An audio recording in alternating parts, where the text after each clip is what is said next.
غزل مکمل کر لیتے ہیں جو شروع کی تھی، اور اس سے پہلے ایک بات عرض کرنی ہے کہ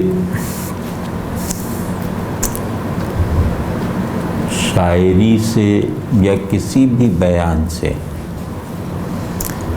لطف اندوز ہونے کی اگر کئی سطحیں نہ ہونا تو اس کلام میں نقص ہے.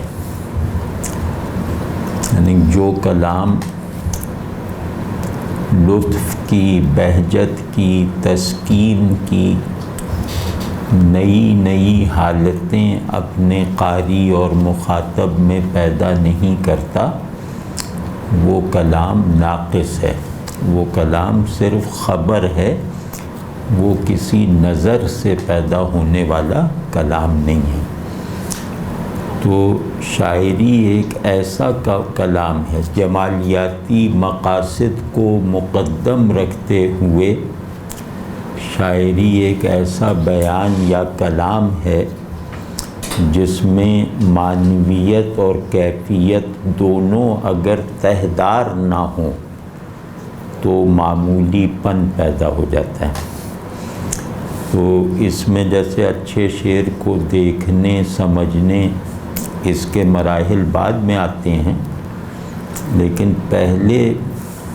پہلی اسٹیج پر جو شعر آپ کو اس وقت سن کر یا پڑھ کر اچھا لگا ہے، اسی شعر کو جب آپ کل پڑھتے ہیں تو پچھلی خوشگواری میں کوئی اضافہ یا کوئی نیا پہلو ضرور پیدا ہوتا ہے، اور یہ کیفیت کی سطح پہ ہوتا ہے، ذہن کی ڈومین میں نہیں.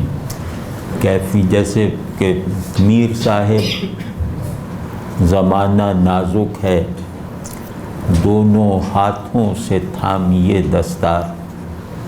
اب یہ بالکل سادہ سا شعر ہے اور سننے والے کے ذہن کو اس طرف متوجہ نہیں کرتا کہ اسے سمجھنے کی کوشش کی جائے.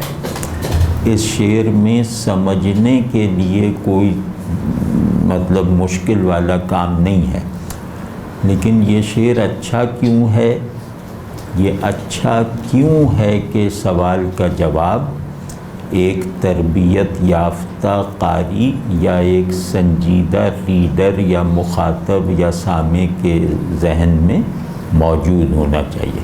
کہ ایک ایسا شعر جس کے معنی بالکل سپاٹ ہیں، جس کے معنی جیسے ایسے ہیں جیسے کسی اخبار میں چھپی ہوئی خبر کے معنی ہوتے ہیں جو ایک دم منتقل ہو جاتے ہیں ذہن میں، اور ذہن کے اندر یہ خواہش اور امنگ یا ضرورت بھی نہیں پیدا کرتے کہ وہ انہیں سمجھنے کی دوبارہ سے بارہ اٹیمپٹس کرے.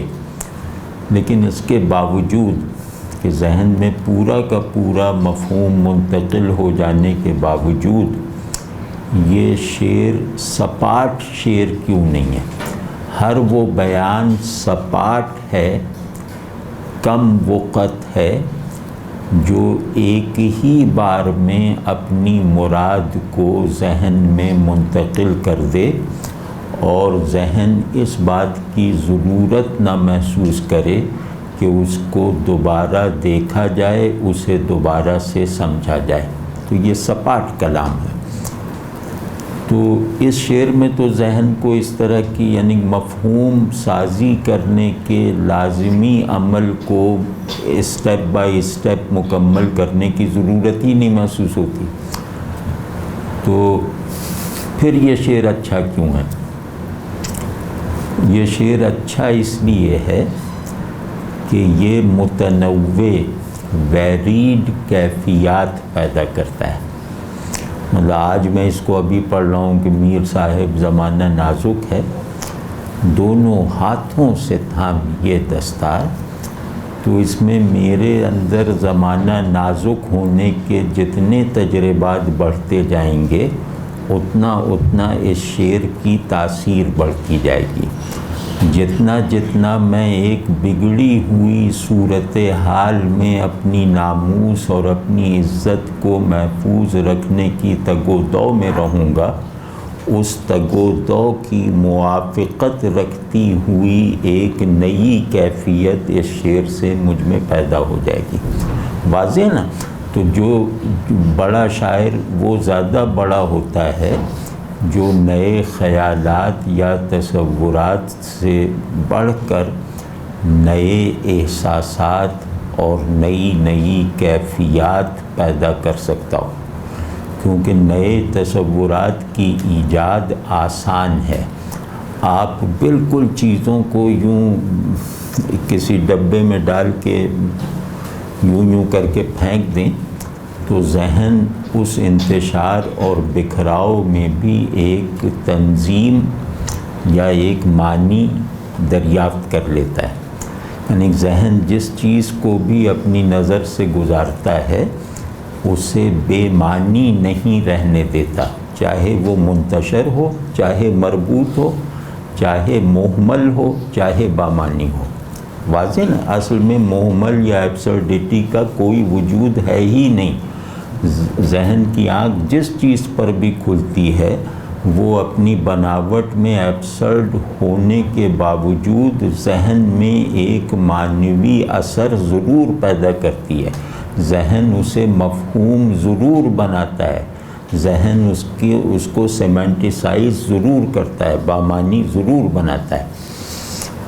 تو نئے خیالات یا نئے تصورات تکے سے بھی پیدا ہو جاتے ہیں، اور اس طرح بھی پیدا ہو جاتے ہیں کہ بعض مرتبہ کسی بات کو کہنے والا اتنی لیاقت اور ویسی ذہنی زرخیزی نہیں رکھتا جیسی اس کے مخاطب میں ہوتی ہے۔ تو مخاطب بھی جو ہے وہ اس بیان کو معنی وہ دے سکتا ہے جو بیان کے خالق کے ذہن سے بلند ہوں، کیونکہ بیان وجود میں آتے ہی، کلام کاغذ پر اترتے ہی یا زبان سے جدا ہوتے ہی اب مصنف سے زیادہ قاری کی ملکیت ہے۔ تو اگر قاری کریٹو ہو، خلاق ہو، یا مصنف سے زیادہ بڑا دماغ یا زیادہ وسیع الکیفیات قلب رکھتا ہو تو وہ اس میں سے ایسے معنی نکال سکتا ہے لفظوں کے باہمی تعلق کے نتیجے میں، جو معنی شاید کلام کے مصنف کے ذہن کی رسائی سے باہر ہوں لیکن اس کلام کی نسبت سے حقیقی ہوں۔ یعنی ایک شاعر کے شعر کی شرح ایسی کی جا سکتی ہے، یا کسی بھی خطیب کے قول کو، کسی بھی نثر نگار کے کسی بنیادی فقرے کی شرح ایسی کی جا سکتی ہے جو خود اس کے مصنف کے لیے موجب حیرت ہو لیکن خوشگوار معنی میں۔ ٹھیک ہے نا؟ تو ایسے واقعات تاریخ میں بارہا ہوتے آئے ہیں۔ اس کا سبب یہی ہے کہ لفظ اپنے کسی شخص کے ارادی اظہار کی اسکیم میں، اس کنسٹرکشن میں ثابت ہو، مطلب شامل ہو جانے کے باوجود اپنی اور قاری کی نسبت میں منشائے متکلم کا پابند نہیں رہتا۔ لفظ بیان ہوتے ہی آزاد ہے، لفظ اس وقت تک انٹینشنل ہے جب تک وہ آپ کے ذہن میں ہے۔ جیسے ہی وہ اظہار میں آتا ہے وہ سب سے پہلے جس سے آزاد ہوتا ہے وہ اس کا مصنف ہوتا ہے۔ واضح نا؟ مطلب یہ میں باتیں ادبیات میں کر رہا ہوں، ٹھیک ہے نا؟ بعض علوم ایسے ہوتے ہیں جس میں منشائے متکلم کو جاننا ضروری ہوتا ہے، مثلا فلسفہ ہے، مثلا سوشل سائنسز کچھ ہیں، لیکن بعض فنون ایسے ہوتے ہیں جن میں منشائے متکلم کو ریفرنس یا سند بنانے کی روایت ہی موجود نہیں ہے۔ تو شاعری اور ادبیات اس طرح کے فنون، یعنی تمام فنون لطیفہ اس بندش سے آزاد ہیں کہ یہ تصویر، یہ تحریر میری سمجھ میں نہیں آئی تو آؤ مصنف سے پوچھیں۔ شعر کو پڑھنے سمجھنے اور اس میں اترنے کی یہ روایت کبھی موجود نہیں رہی۔ تو شعر جب پہلی نظر میں اچھا لگے، پہلی قرأت میں، پہلی سماعت میں شعر خوشگوار تاثر پیدا کرے تو اب اس کو ایک مستقل نیریٹو، ایک آزاد بیانیے کے طور پر ضرور دیکھنا چاہیے۔ اس میں ہوتا یہ ہے کہ آدمی ان باتوں کو بھی پکڑ لیتا ہے جو ایک بہت قادر الکلام آدمی کی چھپی ہوئی مراد ہوتی ہے اس میں، اور اس کے ساتھ ساتھ وہ اس مراد کو اپنے ذہن میں معنی سازی کی مشین میں ڈال کر اس سے نئے نئے معنوی اطراف برآمد کرنے کی بھی سہولت حاصل کر لیتا ہے۔ تو واضح نہیں بات۔ تو شعر کا پڑھنے کا طریقہ یہ ہے، شعر یا کوئی ادبی چیز یعنی جو جمالیاتی بیانیہ ہو، اس کو پڑھنے کا یعنی کہ میتھڈ یہ ہے کہ پہلے تو یہ دیکھیں کہ وہ سنتے ہی اور پڑھتے ہی آپ کو بھلا محسوس ہوا۔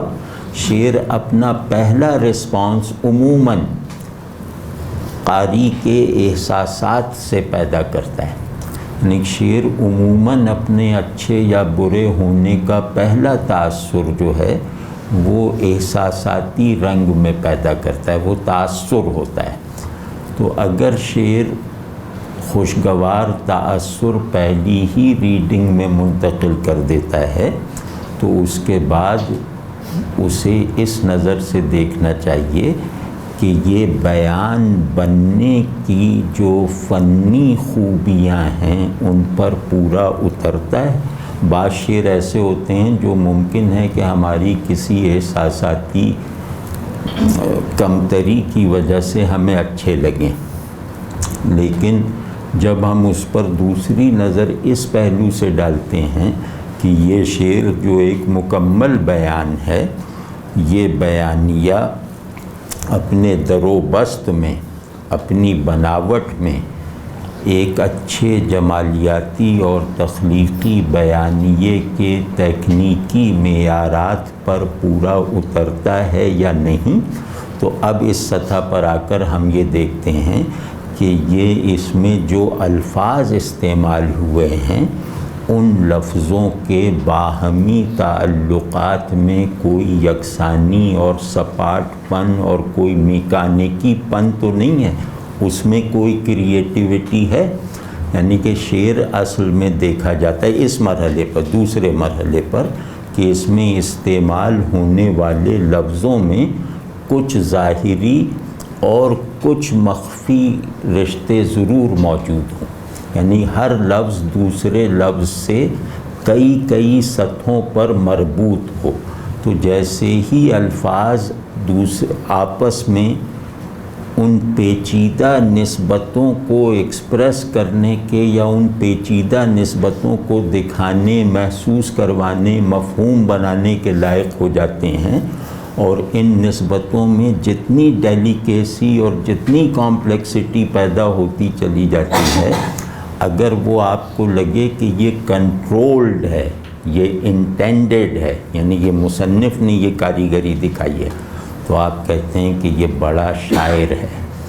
اور اگر آپ یہ سمجھیں کہ نہیں، یہ مصنف کی مراد یا ارادہ تو نہیں معلوم ہوتا، لیکن ایک لفظوں کو ایک دوسرے سے جوڑنے کی روایت کی روشنی میں ان میں الفاظ کے مابین کچھ پیچیدہ نسبتیں جو ہیں وہ کار فرما ہیں، تو آپ کہتے ہیں یہ بڑا یا اچھا شعر ہے۔ واضح نا؟ تو جس شخص نے شعر کو ایک مکمل نیریٹو کے طور پر، نیریٹو اس کو کہتے ہیں جو لفظ الفاظ کی باہمی نسبتیں اپنی پیچیدگیوں اور نفاستوں سمیت اپنے اندر سمیٹے ہوئے ہو، اور اس کے ساتھ ساتھ لفظ اور ذہن کے درمیان جو موجود رشتے ہیں ان کے اندر بھی ایک مواج حالت پیدا ہو جائے، ایک تہداری پیدا ہو جائے۔ تو بڑا بیان کسی بھی نوع کا ہو، وہ ان 2-3 معیارات پہ ضرور پورا اترتا ہے۔ واضح ہے یہ بات؟ تو اس کے ساتھ ساتھ پھر دیکھی جاتی ہے کہ یہ بیانیہ جو ایک آواز بنتا ہے، اس آواز میں کوئی کراہت یا ناگواری تو نہیں ہے، یعنی اس میں استعمال ہونے والے الفاظ اپنی باہمی نسبتوں سے ذہن کو بھی مطمئن کر رہے ہوں اور طبیعت کے اندر بھی کچھ تاثرات پیدا کر رہے ہوں، اس کے ساتھ ساتھ ان کی آواز اچھی ہے یا نہیں۔ تو اگر کسی شعر میں مضمون بہت اچھا ہے، کرافٹس مین شپ بہت مضبوط ہے، لیکن اس کی آواز اچھی نہ ہو، تو ہم اسی وقت اس کے مضمون کی بلندی اور اس کی صنائی یا اس میں استادی کے اظہار کو نظر انداز کر دیں گے، اور صرف بد صوتی کی وجہ سے اس شعر پر خراب شعر ہونے کا حکم لگا دیں گے۔ ٹھیک ہے نا؟ اسی طرح تیسرا مرحلہ ہوتا ہے کہ ہم یہ دیکھیں کہ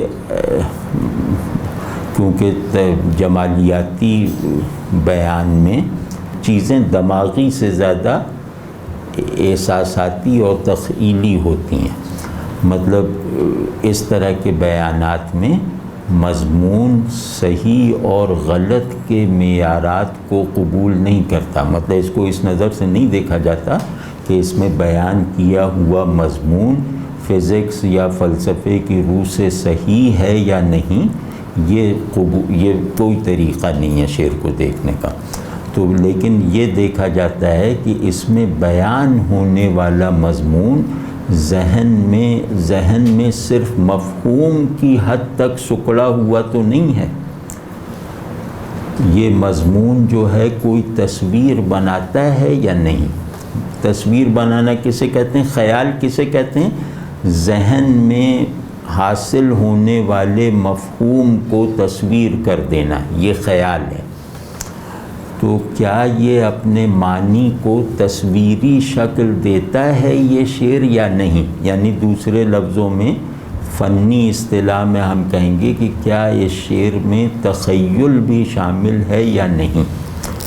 تو اگر اس سے بننے والی تصویر اچھی ہے تو اب ہم اس شعر کے اچھے ہونے کی تمام سمتوں کے بارے میں یقین پیدا کر لیتے ہیں کہ یہ ہر رخ سے اچھا شعر ہے۔ لیکن اگر اس سے بننے والی تصویر اچھی نہیں ہے، بڑی نہیں ہے اور رنگین یا پرتاثیر نہیں ہے، تو پھر ہم یہ کہہ دیتے ہیں کہ یہ شعر مضمون میں اور بندش میں تو ٹھیک ہے، لیکن اس سے بننے والی تصویر بہت معمولی درجے کی ہے۔ واضح ہے نا؟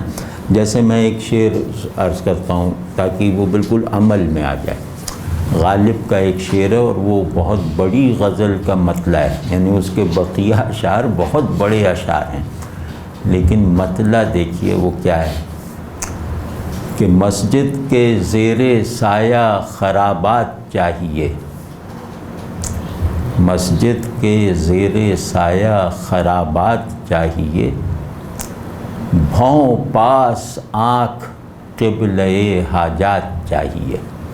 اب یہ بھوں کے لفظ نے آتے ہی اس شعر کو جیسے اس گھر کی طرح بنا دیا ہے جس میں پینٹ بہت اچھا ہوا، دیواریں بہت مضبوط ہیں، وہ شیشم کی الماریاں بنی ہوئی ہیں، مہاگنی کا دروازہ بنا ہوا ہے، لیکن اس میں زہریلا دھواں بھر گیا ہے، مطلب اس میں داخل نہیں ہو پاتے۔ یہ بھوں کا لفظ اس زہریلے دھوئیں کی طرح لگتا ہے اور آدمی فوراً اس شعر سے جلدی سے گزر جاتا ہے اور کوشش کرتا ہے کہ یہ یاد بھی نہ رہے، حالانکہ اسی غزل میں اردو کی انتہائی درجے کی عظمت پیدا کرنے والے اشعار ہیں۔ تو واضح نا؟ اب جیسے اسی میں یہ کہ سر پائے خم پہ چاہیے ہنگام بے خودی، سر پائے خم پہ چاہیے ہنگام بے خودی، رو سوئے قبلہ وقت مناجات چاہیے۔ اب اس میں سب چولیں ٹھیک بیٹھی ہوئی ہیں، آواز اس کی اچھی ہے، تصویر کامپلیکس ہے، یعنی کہ پیراڈاکسیکل تصویر بنتی ہے. معنی بھی جو ہیں وہ روایتی طور پر معروف معنی ہیں, ٹھیک ہے نا. یا اب اس سے مطلب یہ اچھا اب بڑا شعر دیکھیے کہ ہے رنگ لالو گل نسرین جدا جدا. اب اس میں آواز کو پہلے رکھ لیں تو سب آواز بالکل ایک فلو ہے جو تخلیقی فلو ہے رنگ لالو گل نسرین جدا جدا ہر رنگ میں بہار کا اس بات چاہیے. اب یہ بڑا شعر ہے, کیوں؟ اس کی آواز بڑی ہے, اس کی تصویر بڑی ہے, ٹھیک ہے نا. اس نے کیا کیا کہ پوری کائنات کو اپنے تضادات سمیت اپنی اصل میں واحد بنا دیا. یہ شعر مضمون میں یہ کہہ رہا ہے کہ تمام تضادات وحدت کے اصول پر مربوط ہو سکتے ہیں, ڈیفائن ہو سکتے ہیں, موجود رہ سکتے ہیں. تو یہ بہت بڑا مضمون ہے, یعنی جس سے آپ انفس اور آفاق دونوں کو ڈیفائن کر دیں, یہ اتنا بڑا مضمون ہے. تو مضمون یعنی معنی آفرینی کی سطح پہ بھی یہ بڑا شعر ہے, واضح نا. اور اس سے جو تصویر بنتی ہے وہ تصویر اتنی بڑی ہے کہ موجود رہنے کی کوئی بھی قسم جو ہے وہ اس تصویر سے باہر نہیں رہ گئی. جیسے ہی آپ اس شعر کو اپنے ذہن میں تصویر بنائیں گے تو آپ کو یہ لگے گا کہ پورا عالم وجود اپنے اصول اور میکینکس سمیت اس شعر میں مصور ہو گیا ہے. تو اب یہ ساری شعر کی خوبیاں اتنے بڑے پیمانے پہ پوری ہوئی ہیں کہ اب ہم اسے کہیں گے کہ یہ بڑا شعر ہے, واضح ہے نا. تو اس کا خیال رہے کہ بعض لوگ اس سے ذرا گھبراہٹ میں مبتلا ہو جاتے ہیں کہ جب شعر کا تجزیہ کر کے اس کے لفظوں کی باہمی نسبتوں کو ان کی نزاکتوں اور پیچیدگیوں کے ساتھ کھولنے کا عمل شروع کیا جاتا ہے تو اس سے وہ گھبرا جاتے ہیں. وہ ایسے ہی ہوتا ہے جیسے فزکس کے ایک اصول کو, مطلب ایک فزسسٹ ذرے کو جب چیرتا ہے تو وہ لوگ جو خود کو ذرے کا اچھی طرح واقف اور عالم سمجھتے ہیں انہیں نیند آنے لگتی ہے. آپ سمجھ گئے نا, وہ جب ذرے کا اندرونی تجزیہ کر کے یہاں بیان کرے تو ہم میں سے اکثر لوگ سو جائیں گے اور کہیں گے کہ یہ کیا تکلف ہے اور یہ کیا بناوٹ ہے. حالانکہ وہ کلینکل تجزیہ ہے کہ ذرے کے اندر موجود مالیکیولز میں ہمارے شمار سے زیادہ نسبتیں ورکنگ آرڈر میں ہیں.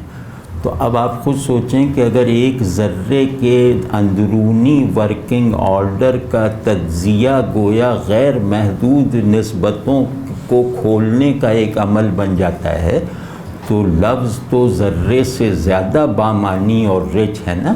تو لفظ کو جب ہم اندر سے کھولتے ہیں تو ذرے میں موجود نظام نسبت سے کہیں زیادہ پیچیدہ اور گرینڈ جو ہے وہ نسبتوں کا نظام سامنے آتا ہے. تو اس سے گھبرانا نہیں چاہیے بلکہ مشکل کو عاجزی سے فیس کرنا چاہیے, بے نیازی سے اور بیزاری سے نہیں. یعنی ہمارے ذہنی زوال کا ایک بڑا سبب یہ بھی ہے کہ ہم اپنے لیے مشکل باتوں کو بے نیازی یا بیزاری سے الگ پھینک دیتے ہیں, اس کی طرف عاجزانہ اور طالب علمانہ رویہ اختیار نہیں کرتے, کیونکہ وہ ذہن کبھی ترقی نہیں کر سکتا جس کے لیے مشکل پرکشش نہ ہو. مشکل اگر چیلنجنگ نہ ہو تو نہ ذہن ترقی کر سکتا ہے, نہ قلب وہ احوال فراہم کر سکتا ہے جو اسے اچھی طرح زندہ رہنے کے لیے درکار ہیں. واضح ہے نا. تو اب اس میں ہم جو پڑھتے ہیں شعر اس میں ان تینوں سطحوں کی رعایت رکھتے ہیں. مطلب یہ بھی دیکھتے ہیں کہ آواز کیسی ہے, یہ بھی دیکھتے ہیں کہ تصویر کیسی بنتی ہے, یہ بھی دیکھتے ہیں کہ اس سے احساسی یا تخیلی پیکر کیسے بنتا ہے. یعنی کہ تصویر کی شعر میں دو قسمیں ہیں, ایک تخیلی پیکر بنتا ہے جو آنکھوں پہ کھل جاتا ہے, اور ایک احساساتی پیکر بنتا ہے، ایک اسٹرکچر بنتا ہے، وہ گویا وہ محسوسات کو دیکھنے کے تجربے سے گویا گزار دیتا ہے. اس میں تصویر کوئی سامنے نہیں ہے، آنکھیں اس میں شریک نہیں ہیں، لیکن طبیعت و دل گویا اسے اپنے لیے تأثر سے بڑھ کر ایک منظر اور ایک تجربہ بنا دیتی ہے. ٹھیک ہے نا؟ تو اور خاص طور پہ جب اس میں لفظوں کی باہمی مناسبتیں دیکھنے کی کوشش کی جائے تو اس کو ذرا غور سے اور طالب علمانہ انداز سے اگر پکڑیں گے اور اس کو سمجھنے یا چھونے یا اس کو ذہن میں نہ آ سکنے کی حالت میں بھی اس سے محظوظ ہونے کی حس کو اگر ہم بیدار کر لیں تو ہم زبان اور لفظ کے ساتھ اپنے کھوئے ہوئے تعلق کو بازیاب کر لیں گے، اور نہ صرف زبان، لفظ اور ذہن کے تعلق کو ہم اچھی حالت میں لے آئیں گے، بلکہ ذہن کا خود اپنے ساتھ جو تعلق ہے. ہمارا المیہ یا مجھ ایسے لوگوں کا ایک بڑا المیہ یہ ہے کہ ذہن کا اصل کام ہے اپنے مطالبات کو پورا کرنا اور خود مطالبات جنریٹ کرنا، یعنی سوالات کی جنریشن بھی جاری رہے، جوابات کی پروڈکشن بھی جاری رہے. تو ذہن جتنا خود کو سمجھے گا، جتنا اپنی دسترس میں ہوگا، اتنا ہی وہ چیزوں کو سمجھے گا. واضح ہے نا؟ تو اس میں ہم اس قابل بھی ہو جائیں گے کہ ذہن اپنے شعور کو حاصل کرتے رہنے کے احوال کو بھی کنٹین کرنے کے لائق ہو جائے گا. واضح ہے نا؟ تو اور جمالیات کی سائنس جو ہے وہ اسی لیے ہے کہ ذہن میں آنے والے بننے والے تصورات محسوسات جیسی شکل اختیار کر لیں.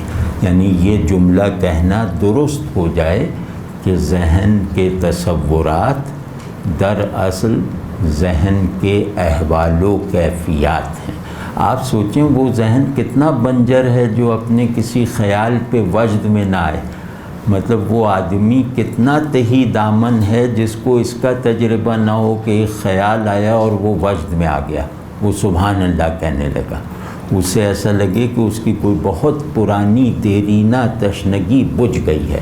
تو جس ذہن میں سیرابی پر تشکر، سیرابی کے نئے نئے تجربے اور پیاس کی نئی نئی حالتیں یکجا نہ ہوں، وہ ذہن مطلب اچھا ذہن نہیں ہے، مطلب قابل اعتبار دماغ نہیں ہے.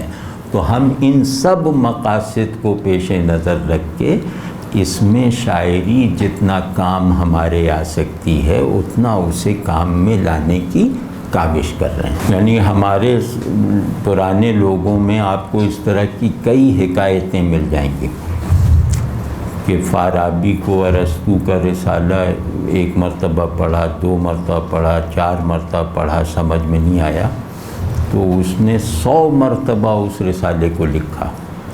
کسی کی کوئی عبارت سمجھ میں نہیں آئی تو اس نے اسے 300 مرتبہ لکھا کہ لکھنے سے کیونکہ لکھنے قلم اٹھا کے کاغذ پہ لکھنے سے آدمی گویا مصنف کی پوزیشن پہ آ جاتا ہے.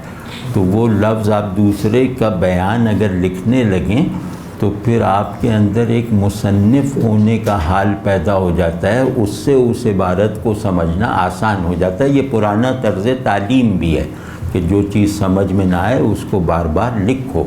تو ابو علی سینا وغیرہ نے، ان سب لوگوں نے، ابن رشد وغیرہ نے، جنہوں نے یونانی روایت کو ہمارے یہاں انٹروڈیوس کروایا، ہمارے یہاں ہی نہیں ویسٹ میں بھی، تو ان لوگوں نے ارسطو وغیرہ کے یا اپنی جو سورس بکس یا سورس ایپیسلز ہیں ان کو 20 30 40 بار لکھنا یہ گویا ان کا معمول تھا.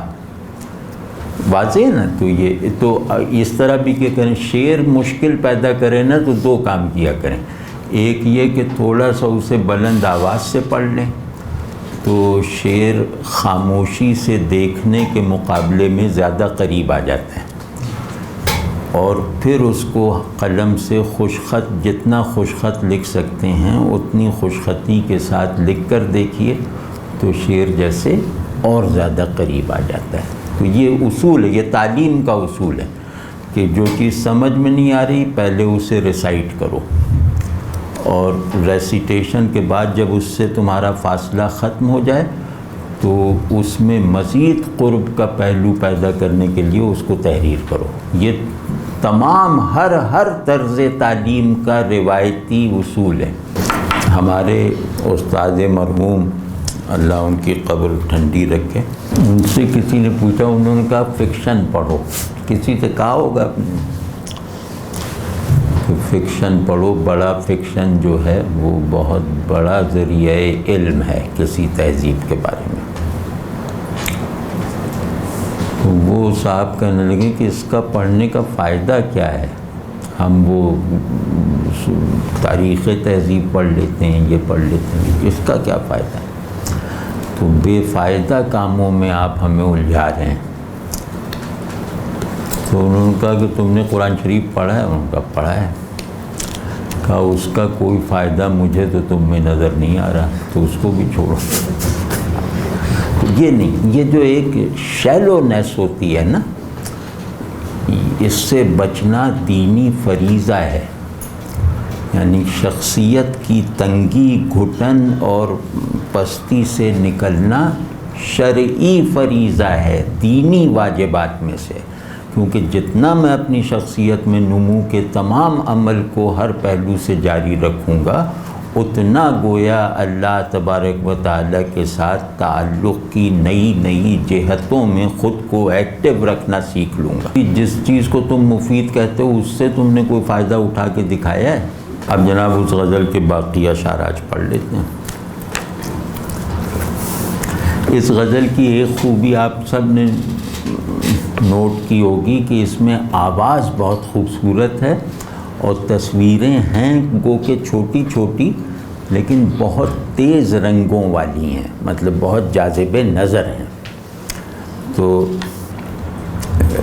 فلو، آواز کا فلو ایسا زبردست ہے اس غزل میں، اور ویسے بھی ولی کے تمام کلام میں یا اکثر کلام میں، کہ اس میں زبان کے آغاز کے ادوار میں جو تاقید کا عیب ہوتا ہے، تاقید سمجھتے ہیں، تے عین قاف یا دال، تاقید کا مطلب ہوتا ہے لفظوں کو آگے پیچھے کر دینا، کہ جیسے فاعل اسٹیج نمبر 1 پہ آیا اور فعل اسٹیج نمبر 5 پر آیا، بیچ میں 4 چیزیں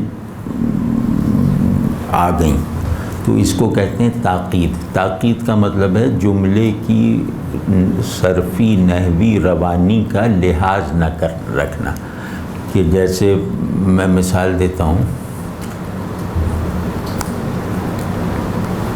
وہ آ رہا تھا، یہ ہم نے کہا تو الفاظ کی نشست و برخاست ٹھیک ہے۔ اب میں کہیں گے وہ تھا آ رہا، اب یہ تاقید ہے، ٹھیک ہے۔ اس میں لفظ اپنی اصلی نحوی اور صرفی پوزیشن سے ہٹ گئے ہیں، جملے کی کنسٹرکشن جو ہے وہ ذرا اونچ نیچ والی ہو گئی ہے۔ تو تاقید کہتے ہیں ایسی رسی کو جس میں گرہیں پڑ جائیں۔ اب یہ سب سے آسان مثال ہے، ایک گرہ اور گانٹھ کو کہتے ہیں نا، تو تاقید سمجھیں کہ ایک رسی ہے جس میں گانٹھیں پڑ گئیں، یعنی اس کا تسلسل متاثر ہو گیا۔ تو اگر لفظوں کا اسٹینڈرڈ تسلسل اور ان کی نشستیں بدل جائیں تو اس کو خرابی کہا جائے گا، اس خرابی کا عنوان ہے تاقید۔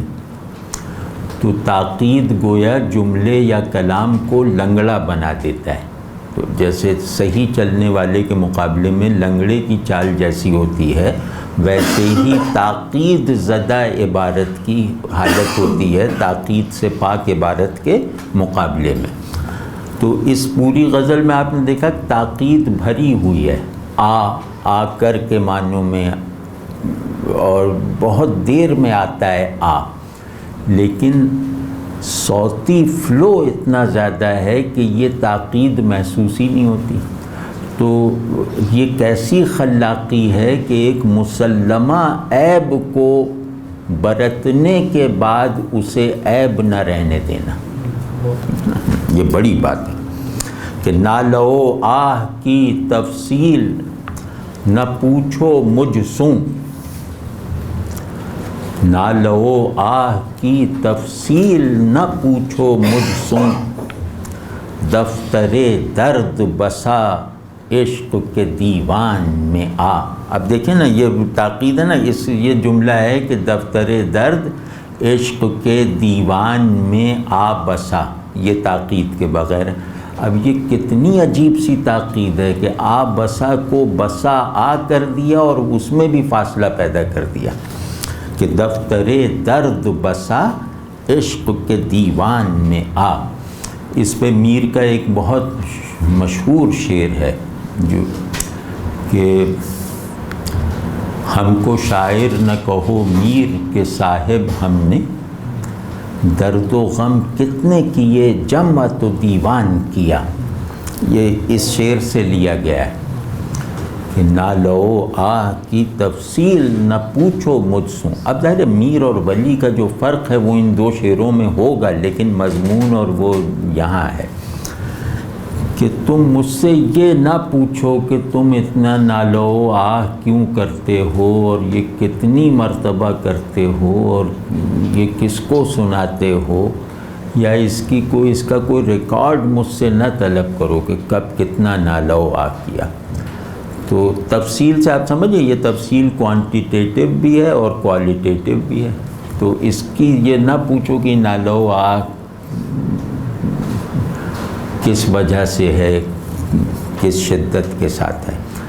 تم مختصراً یہ سمجھ لو، تم اجمالاً یہ سمجھ لو کہ میرا حال یہ ہے کہ دفتر عشق، دفتر درد عشق کے دیوان میں آ کر بس گیا ہے. اب سمجھو، اب وہ کہہ رہے ہیں اس میں ایک اصول کیا ہے کہ اگر تفصیل اتنی زیادہ ہے کہ نہ وہ قابل اظہار ہے نہ لائق ادراک، یعنی تفصیل غیر متناہی ہے، تو غیر متناہی نہ لائق ادراک ہوتا ہے نہ قابل اظہار ہوتا ہے. تو نہ میں اپنی تفصیل غم تم سے کہہ سکتا ہوں نہ تم اس کو سن اور سمجھ سکتے ہو.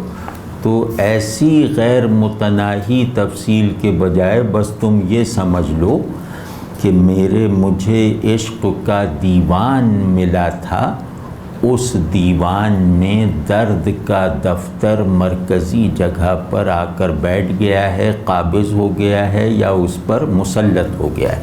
اب اس کو میں کھولتا ہوں، یہ شعر ہے، اور شعر یہی ہے کہ ایک دل ملا تھا، اس میں محبوب کو بسانا چاہا لیکن غم محبوب آ بسا. یہ ہے یہ شعر، ٹھیک ہے نا. تو اب دیکھیں کہ اس کو دوسرے اس میں دیکھیں، آواز میں یہ بہت ویل کوالیفائڈ شعر ہے.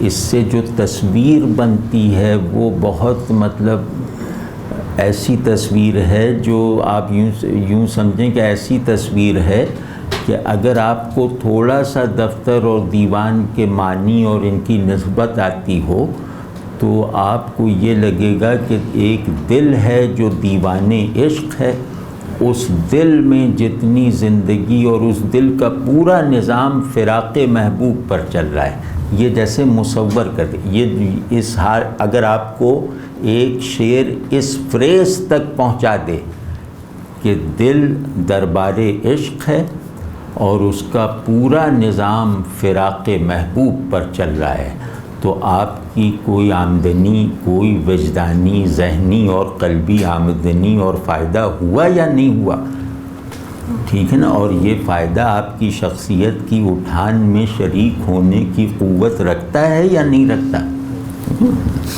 تو اب اس میں جو لفظوں کو دیکھیں نا وہ اتنی زیادہ ہیں. مثال طور پہ نالو آہ، یہ جو واو کا عطف ہوتا ہے یہ عموماً دو چیزوں کے لیے ہوتا ہے. ایک تو دو مختلف چیزوں کو جوڑنے کے لیے کہ شب و روز، کہ رات اور دن، یہاں اس نے دو مختلف چیزوں کو جوڑ کر ایک ٹوٹل پرسپیکٹو بنانے کا کام کیا. شب و روز، مرگ و زیست. اور دوسرا ہوتا ہے یہ مناسبات کو جوڑنے کے لیے، جو ایک ہی نوعیت کی چیزیں ہوں، ایک ہی معنویت کی چیزیں ہوں، یا ایک ہی مادے کی صورتیں ہوں، ان کو جوڑا جاتا ہے ان کے اتحاد کو دکھانے کے لیے اور ان میں موجود خفی امتیازات کو جتانے کے لیے. ٹھیک ہے. تو عطف میں کبھی معطوف اور معطوف علیہ جو ہوتے ہیں نا، عطف کے دو لفظ، واو کے ارد گرد جو دو لفظ ہوتے ہیں، یہ کبھی مرادفات نہیں ہوتے، یعنی کبھی مکمل طور پر ہم معنی نہیں ہوں گے، ورنہ یہ نقص اظہار ہے. جیسے آدمی کہے کہ شب و لیل،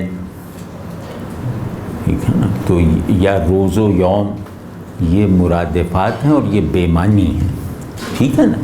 تو خیر، اور کبھی یہ ہوتا ہے تنوع کے بیان کے لیے، کبھی تضاد کے اس میں، کبھی امتیاز اور مناسبت دونوں کے مجموعے کو ایکسپریس کرنے کے لیے، کبھی تنوع کے لیے. جیسے ہم نے شعر پڑھا لالہ و گل، اب یہ تنوع ہے، لالہ ایک پھول ہے، گل ایک پھول ہے، اور دونوں کے درمیان نسبت تضاد کی نہیں ہے، تنوع کی ہے، امتیاز کی ہے.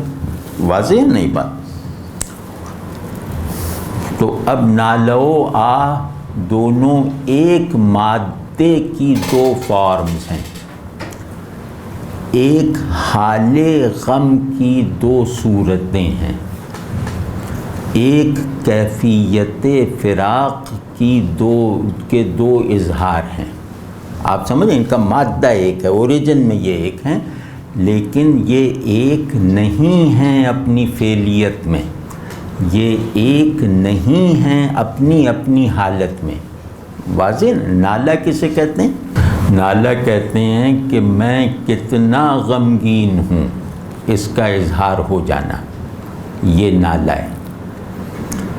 اور آہ کہتے ہیں کہ میں کتنا غمگین ہوں، اے وہ کہ جس کی وجہ سے یہ غم مجھے ملا ہے، تو اس کی طرف متوجہ ہو کر اسے دور کر دے گا. تو آہ میں غم کا اظہار ہے، غم کے علاج کی امید کے ساتھ. نالے میں اسی غم کا اظہار ہے، اس کی کیفیت کے ساتھ، اس میں امید شفا کا پہلو نہیں پایا جاتا. نالیدن کہتے ہیں رونے کو، نالہ اس اظہار غم کو کہتے ہیں جس میں آواز اور آنسو دونوں شامل ہوں. ٹھیک ہے نا. اور آہ اس اظہار فراق کو کہتے ہیں جو محبوب تک پہنچنے کی طاقت رکھتی ہو. واضح ہے نا. اب یہ کمال کیا.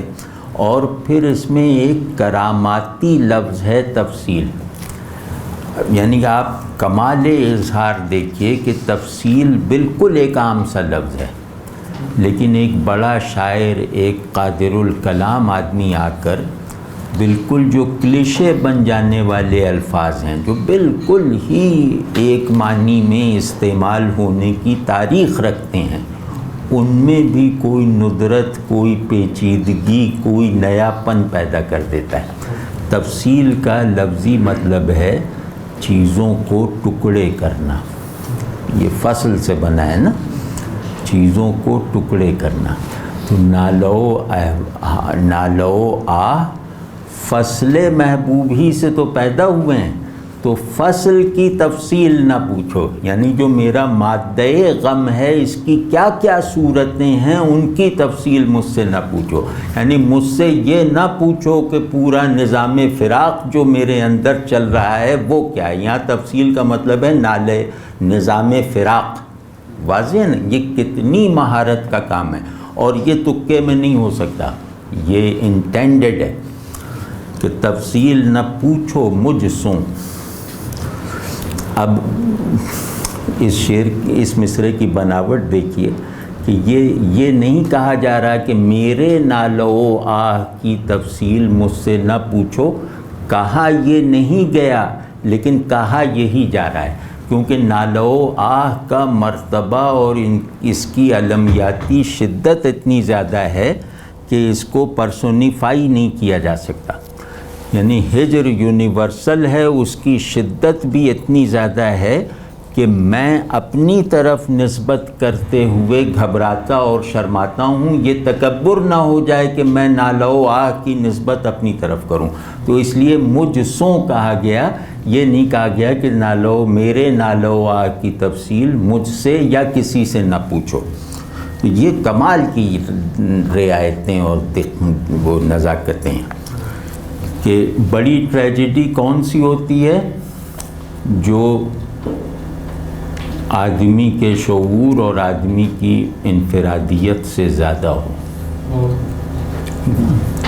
تو کہہ رہے ہیں فراق میرا محبوب کوئی کسی محلے کا رہنے والا تھوڑی ہے، میرا محبوب ایک یونیورسل محبوب ہے. اس کے فراق کا نظام ہوگا، اس کے فراق کا کوئی پرسنل تجربہ نہیں ہوگا.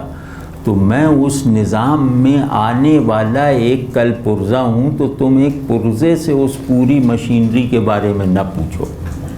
اور اسی وجہ سے دوسرے مصرے میں بالکل امپرسنل کر دیا کہ دفتر درد بسا عشق کے دیوان میں آ. سبحان اللہ سبحان اللہ سبحان.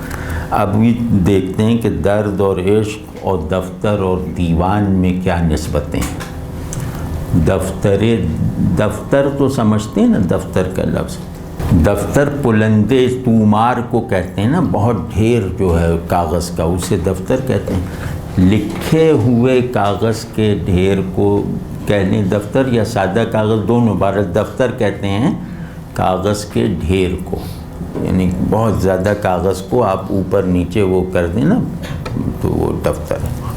یعنی رجسٹر کو دفتر کہتے ہیں، بڑے رجسٹر کو دفتر کہتے ہیں. اور دفتر کے دوسرے معنی ہیں آفس، ایک سیٹ جہاں سے حکم جاری ہوتا ہے.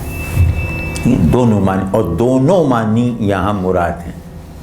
لیکن اس شخص نے اس لفظ کے ان دونوں غیر مربوط اور ایک دوسرے سے بالکل نسبت نہ رکھنے والے معنی کو کھپا دیا ہے ایک وحدت میں. دفتر درد کے دونوں معنی ہیں، درد کی سیٹ، درد کا آفس، اور درد کا تومار، درد کا پلندہ. تو دفتر درد اور دیوان، یہ دفتر کو ہم نے پہلے چھیڑا ہے نا، تو دیوان سے اس کی نسبت ہے. دفتر اور دیوان میں کیا فرق ہے یا مناسبت ہے؟ دیوان کے بھی دو معنی ہیں اور دونوں یہاں پر استعمال ہوئے ہیں. دیوان کا ایک مطلب تو سادہ ہے کہ جو میر نے کہا درد و غم کتنے کیے جمع تو دیوان کیا. تو دیوان کا مطلب دیوان شعر، شاعری کا مجموعہ. اور دوسرا دیوان کا مطلب ہے بادشاہ کا دربار یا وزیر اعظم کا آفس، یا کسی بھی ہیڈ کا آفس، یا اس کی وہ واضح نا جہاں سے حکم جاری ہوتا ہو. تو دیوان کا معروف مطلب ہے دربار، شاہی دربار. تو اب دیکھیے کیا کریں کہ شاہی دربار میں جہاں منشی بیٹھتا ہے، جو فیصلے لکھتا ہے اور مہر لگاتا ہے، اس سیٹ کو دفتر کہا جاتا ہے. اب اس سیٹ پہ کاغذ وغیرہ کا بھی ڈھیر لگا رہتا ہے، تو اس رعایت سے بھی دفتر اس کو کہا گیا. واضح ہے نہیں؟ اور دوسری یہ کہ دیوان مجموعہ شعر ہے، اس کو اس طرح کہا ہے کہ دفتر درد بسا، یعنی میری شاعری کا مجموعہ جتنا بھی ضخیم ہے، اس کی ساری ضخامت میرے درد کی تفصیل کی وجہ سے ہے، میرے غموں کے انبار کی وجہ سے اتنا موٹا دیوان بن گیا ہے. تو کہہ رہے ہیں کہ عشق کے دیوان میں میرا دیوان، میری شاعری عاشقانہ ہے، لیکن اس ساری عاشقانہ شاعری کے اندر سما گئی ہے، سرایت کر گئی ہے محبوب کے فراق کی دل کو جلا دینے اور نفس کو کھلا دینے والی کیفیت، ٹھیک ہے نا؟ تو عشق میرے لیے فراق بن کے رہ گیا، مختصر یہ کہہ رہے ہیں عشق میرے لیے فراق بن کے رہ گیا، وصال کا کوئی ہوا۔ تو اب درد کسے کہتے ہیں؟ جس میں محبوب کا فراق محسوس ہو، اور جس سے فراق محسوس ہو رہا ہے یعنی عاشق، وہ وصال سے مایوس ہو، یہ درد ہے۔ یعنی کہ محبوب سے تعلق میں صرف اس کے فراق کا تجربہ ہو، اس کے وصال کا کوئی مفروضہ بھی نہ ہو، تو اس کیفیت کو درد کہتے ہیں، ٹھیک؟ کہیں بھائی ہم نے تو دیوانے عشق لکھنا چاہا تھا، ہمیں کیا معلوم تھا کہ یہ دیوانے عشق جو ہے وہ روداد فراق بن کے رہ جائے گا۔ دوسرا شعر، جیسے آج کل آپ دیکھیے یہ جو شعر آپ پڑھنے جا رہے ہیں نا، یہ عجیب سا شعر ہے، ایک اصطلاح استعمال ہوتی ہے ماڈرن پوئٹکس میں، اس کو کہتے ہیں گروٹیسک۔ گروٹیسک کسی کو آتی ہے یہ اصطلاح؟ گروٹیسک کہتے ہیں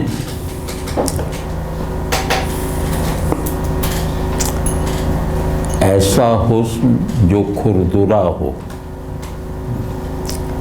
جو ریفائنمنٹ کے بغیر حسن ہو۔ کھردرا حسن یعنی ایسا جمالیاتی اظہار جو سننے والے کو چبھے، تسکین دینے سے زیادہ اس میں چبھن پیدا کرے۔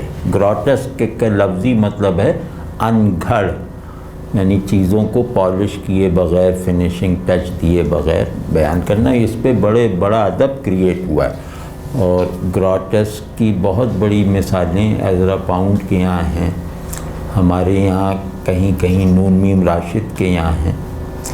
تو بہرحال یہ ایک تھیوری۔ اب آپ دیکھیے کہ گروٹسک کا اصول بعد میں بنا، اصطلاح بعد میں بنی، اس کو برتا اس کی پیدائش سے 100 سال پہلے گیا ہے ہمارے یہاں۔ پنجے عشق نے بےتاب کیا جب سو مجھے، پنجے عشق نے بےتاب کیا جب سو مجھے، چاکے دل تب سو بسا چاکے گریبان میں آ۔ اب آپ دیکھیں اس میں آواز کا فلو ہے، لیکن اس سے جو تصویر بنتی ہے وہ تھوڑی ڈراؤنی سی ہے، اور اس میں الفاظ کی نشست و برخاست کو لگتا ہے کہ دانستہ جو ہے انگھڑ، یعنی کہ پوری طرح بنائے بغیر چھوڑ دیا گیا ہے، اور اس سے بننے والی تصویر بھی یوں ہی محسوس ہوتی ہے کہ اسے دیکھنا ذرا ہمت کا کام ہے، یعنی جس کو اس منظر سے ڈر نہ لگے وہی دوسری نظر ڈال سکتا ہے، تو اسے کہتے ہیں گروٹسک۔ تو اب اس میں گروٹسک ہونے کی دلیلیں کیا ہیں کہ پنجے عشق کا لفظ، یہ ترکیب یہ بہت کھردری ہے، پنجے کے اس تصور کے ساتھ عشق کو فریز کرنا یہ بہت کھردراہٹ رکھتا ہے۔ تو پنجے عشق نے بےتاب کیا جب سو مجھے، پنجے عشق کہتے ہیں عشق کے ہاتھ اور عشق کی قوت، کہ عشق کی نے جب اپنی طاقت سے مجھے بے بس کر دیا۔ اب آپ یہاں بےتاب کا ایک بالکل نیا معنی دریافت کریں گے، مجھے اس بات کا قوی گمان ہے کہ بےتاب کے معنی ہم لوگ عام طور پہ سمجھتے ہیں بے چین، وہ بھی یہاں مراد ہیں۔ بےتاب کے ایک مطلب ہے جو کچھ زباں داں قسم کے لوگ سمجھتے ہیں، وہ ہے بے آب یعنی اندھیرا۔ بےتاب کا مطلب ہے روشنی سے محروم ہونا، ٹھیک ہے؟ لیکن بےتاب کا ایک اور مطلب ہے اور لغت میں ہے، وہ مطلب ہے بے بس، طاقت سے خالی، اور چوتھا مطلب ہے کیفیت سے محروم۔ لیکن یہاں کیفیت سے محرومی کا لفظ کا مطلب مراد نہیں ہے، باقی پچھلے تینوں مطلب مراد ہیں، یعنی بے چین مراد ہے، ویران مراد ہے اور بے بس مراد ہے۔ کہ جب سے عشق کے کھردرے پنجے نے میرے دل کا نرخرا دبوچا ہے، جب سے عشق نے اپنی صفاک طاقت کا فراق محبوب کی شکل میں اظہار کر کے مجھے اپنے چنگل میں جکڑا ہے اور بالکل بے بس کر دیا ہے، بے چین کر دیا ہے، بالکل بے معنی کر دیا ہے، بے حس کر دیا ہے، تو چاک دل تب سوں بسا چاک گریبان میں۔ یہ میرا چیلنج ہے کہ ہماری اردو فارسی کسی بھی روایت میں اس طرح کا فریز دکھا دیجئے کہ چاک دل چاک گریبان میں آ کر بس گیا ہے، یعنی دل کا چاک گریبان کے چاک میں ضم ہو گیا ہے۔ یہ آپ امید ہے کہ نہیں دکھا سکتے۔ اس چاک کے اس مضمون پہ بہت اچھا شعر ہے میر کا کہ اب کے جنوں میں فاصلہ شاید نہ کچھ رہے، دامن کے چاک اور گریباں کے چاک میں۔ لیکن یہ دونوں چاک باہر ہیں اور کرتے پہ قمیص پہ ہیں، ٹھیک ہے نا۔ یہ کہنا کہ چاک دل جب سوں بس تب سوں بسا چاک گریبان میں آ، یہ بہت ہی فریش ہے، آج تک فریش ہے، یعنی آج کا آدمی بھی اسے پڑھے گا تو ایک حیرت زدہ یعنی حیرت اور وہ جو ٹریجڈی دونوں کو جمع کر کے محسوس کرے گا، ندرت کو۔ بھائی آپ سوچیں کہ غم میں ندرت پیدا کرنا یہ کوئی معمولی کام ہے؟ کامیابی کے 1000 دروازے ہوتے ہیں، ناکامی کا تو ایک ہی دروازہ ہوتا ہے، وہ بھی ٹوٹا ہوا ہوتا ہے۔ تو خوشی کے تو 50 جذبات ہوتے ہیں، غم تو ایک ہی سلاخ ہے جو دل میں گڑی ہوئی ہے۔ تو اس میں تنوع پیدا کر دینا یہ بہت بڑی بات ہے، اور اس میں گرینجر پیدا کر دینا، اس میں تقدیری پن پیدا کر دینا کہ عشق سے پیدا ہونے والی بیداری تقدیر ہے۔ تقدیر کا مطلب ہے کہ وہ احوال میں سے بھی ثابت ہے اور سچویشن سے، فارمز میں بھی ثابت ہے، یعنی دل میں بھی ثابت ہے اور گریباں یعنی چاکے گریبان میں سے بھی ظاہر ہے، یعنی سبجیکٹیوٹی کو بھی اپنی گرفت میں لیے ہوئے ہے اور آبجیکٹیوٹی کو بھی اپنے چنگل میں پھنسائے ہوئے ہے۔ اس کو کہتے ہیں تقدیر، کہ جس سے نکلنے کا راستہ نہ باطن میں ہے نہ ظاہر میں ہے۔ تو کہہ رہے ہیں کہ جب عشق کے بادشاہ کی صفاکی نے مجھ ناچیز عاشق کو بے بس کر دیا، تب سے حال یہ ہے کہ دل کا چاک سنبھالنا بھی ممکن نہ رہا، وہ بھی گریبان کے چاک میں جا کر ضم ہو گیا۔ یعنی دل کا چاک گریبان کا چاک بن کر رہ گیا، یعنی مجھے دل کے چاک ہونے کی حالت سے بھی محروم کر دیا۔ آپ سمجھے نا، گریبان کے چاک ہونا کوئی حالت نہیں ہے، دل کا چاک ہونا حالت ہے۔ تو اب کہہ رہے ہیں کہ اب غم ہجر اتنا زیادہ اس نے اس کی سطح بلند کر دی کہ مجھے ہجر کا قیدی تو بنایا، لیکن ہجر کی کیفیت کو محسوس کر لینے کے لائق نہ چھوڑا۔ کیا کہنے، کیا کہنے، یہ بڑا شعر ہے۔ اور اس میں بہت سی رعایتیں، بہت سی نہیں، لیکن ایک رعایت ذرا دیکھیے تو اس سے پتہ چلے گا کہ یہ بہت استادی کا کام ہے کہ تاب اور تب پنجے عشق نے بے تاب کیا جب سوں مجھے، چاکے دل تب سوں بسا دیدے حیران میں آ۔ تب کے بھی وہی معنی ہیں جو تاب کے ہیں، لیکن تب کے معنی میں شدت زیادہ ہے، تاب کے معنی میں شدت کم ہے۔ تب کہتے ہیں اندر پیدا ہو جانے والی کھولن کو، تب کہتے ہیں حرارت کو، تب کہتے ہیں روشنی کو، تب کہتے ہیں طاقت کو، اور تب کہتے ہیں وقت کے ایک یونٹ کو۔ تو ان سب معنی میں اس کو استعمال کر دیا۔ حسن تھا پردے تجرید میں سب سوں آزاد۔ اب یہ فلسفیانہ مضمون ہے۔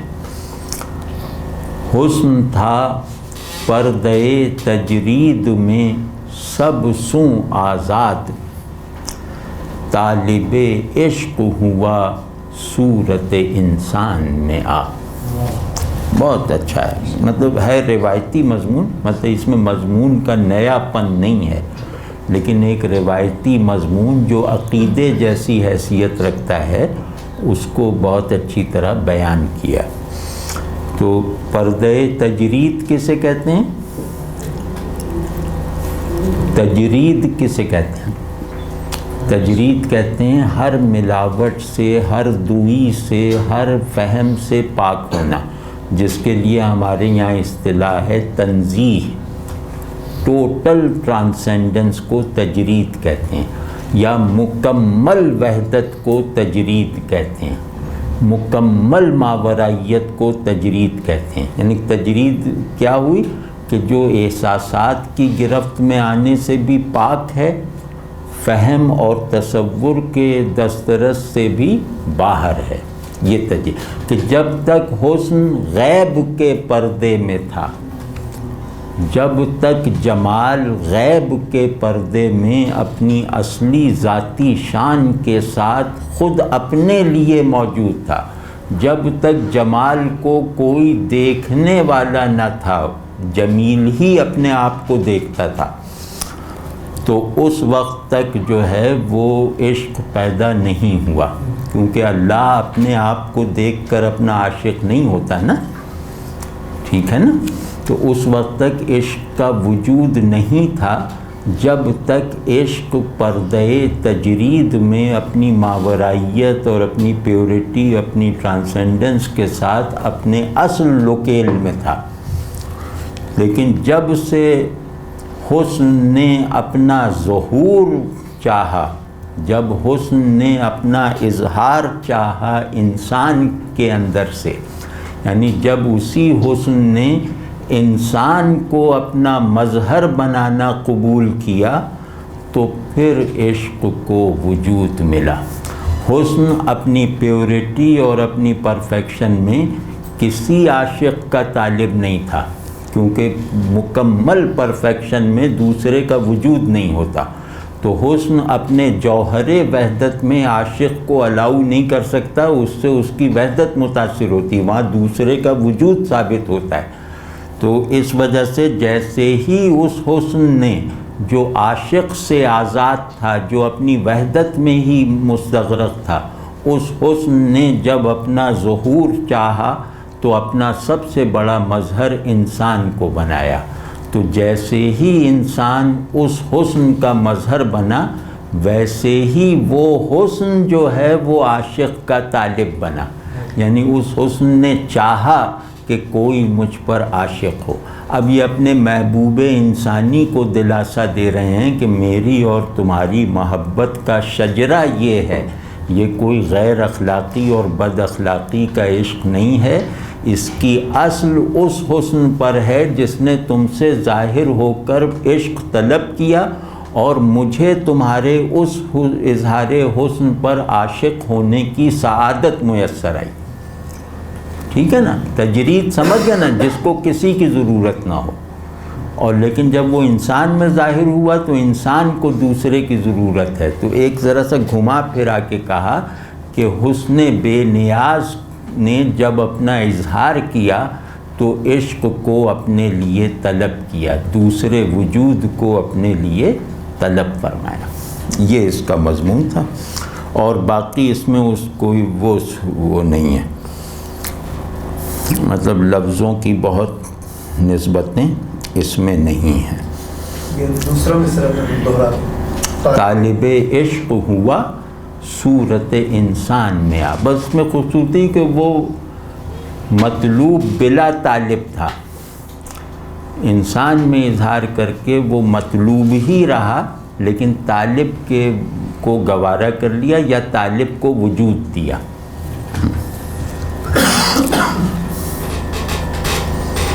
اب اس کا مقطع پڑھ لیتے ہیں.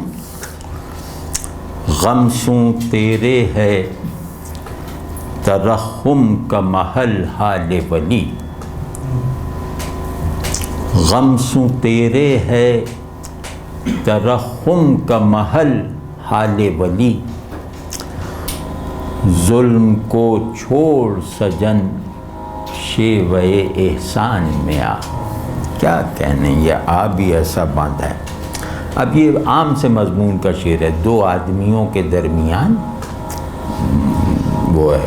تو اس شعر کو ایسے ہی دو فقرے کہہ دوں کہ اس میں کچھ لفظی رعایتیں وہ چھوڑ دیتے ہیں وہ کہ تیرے غم سے ولی کا حال ترس کھانے والا ہے، یعنی تیرے غم نے ولی کا حال ایسا کر دیا ہے کہ اس پہ ترس ہی کھایا جا سکتا ہے، اس کے علاوہ وہ کسی چیز کا مستحق نہیں ہے. تو بھی اب ظلم و ستم کو چھوڑ کر مہربانی کی عادت اختیار کر.